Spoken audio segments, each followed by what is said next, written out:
Nesta semana, eu estava lendo uma notícia de uma agência de informações católica, e a notícia trazia como título mais ou menos assim: Bispos da Ucrânia rezam pela paz. Depois, no interior da matéria, no interior da notícia, se dizia na entrevista que fizeram com alguns bispos, que eles estavam em oração pela paz, porque são homens de oração e não homens de armas. Não pegam em armas para fazer a paz, mas fazem a paz com a oração.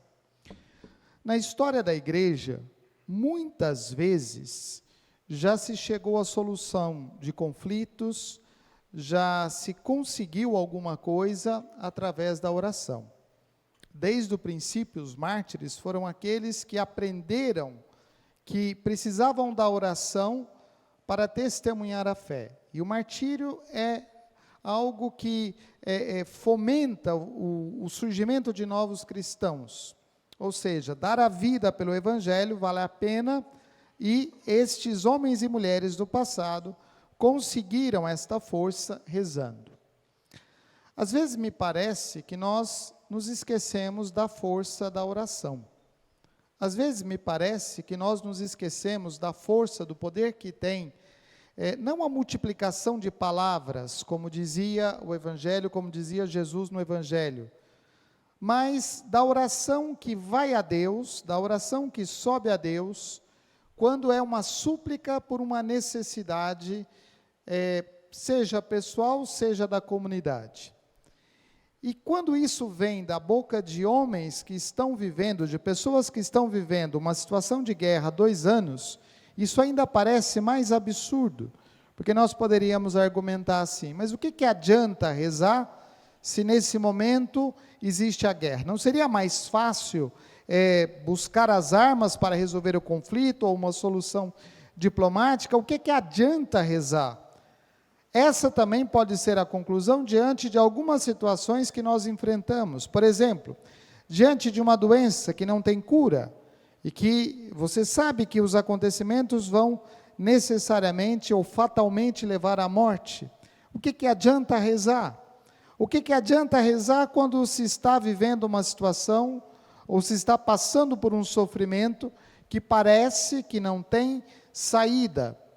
O que adiantou para Jesus rezar na cruz, entregar-se nas mãos de Deus na cruz? Porque, humanamente olhando, a cruz mostra o fracasso de todo um projeto. Os próprios discípulos, quando veem Jesus na cruz, não são capazes de acompanhar o Mestre até o final, de estar junto com Ele, porque a cruz parece um absurdo, e de fato é um absurdo diante da realidade humana. O que adiantou toda a pregação, todos os milagres, todas as coisas que foram feitas, se no último momento parece que Jesus é um fracassado, que foi vencido pela morte, que foi vencido pelos seus inimigos?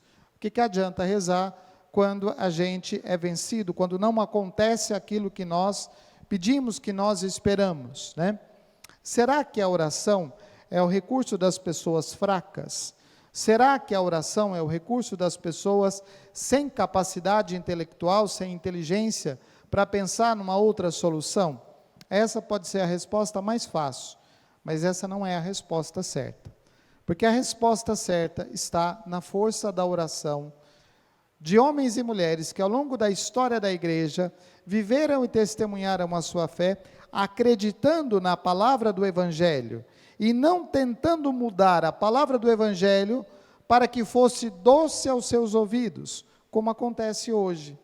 Hoje nós queremos uma proclamação do Evangelho que seja fácil de seguir. Hoje nós queremos uma proclamação, um anúncio da palavra de Deus que seja fácil de compreender, mas de acordo com os nossos modos, com os nossos padrões e com os nossos costumes culturais e contemporâneos, né?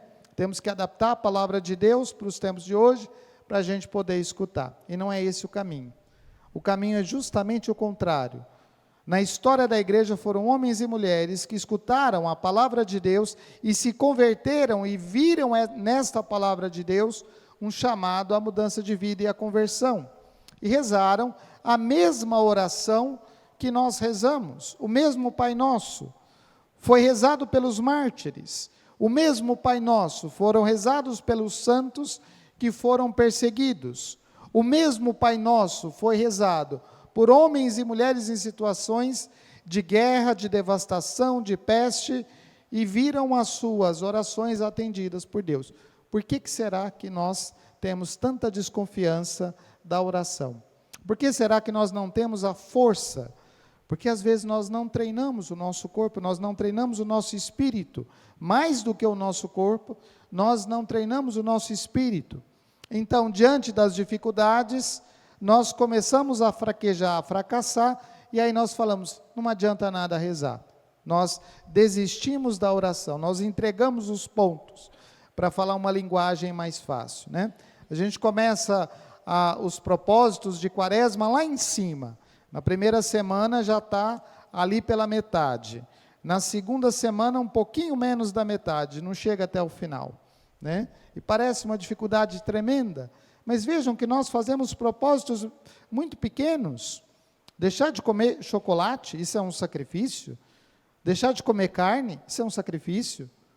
Deixar de fazer alguma coisa que a gente gosta, isso é um sacrifício. Porque depois a gente volta para tudo isso sem nenhuma consequência direta, concreta, real, daquilo que foi a palavra de Deus, ouvida e escutada.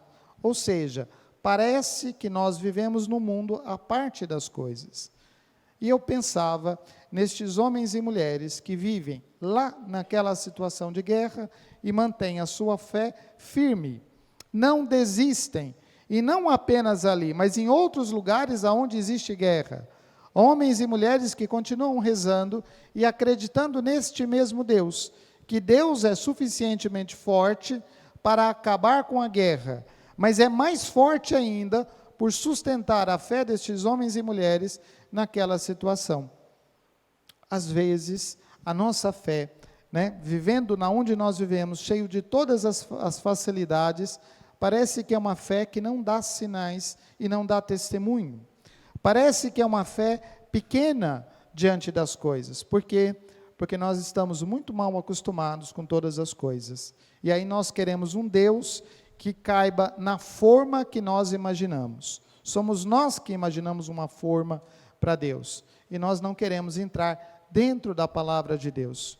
O que é que significa combater contra o mal? Senhor, livra-nos do mal, mas seja feita a tua vontade.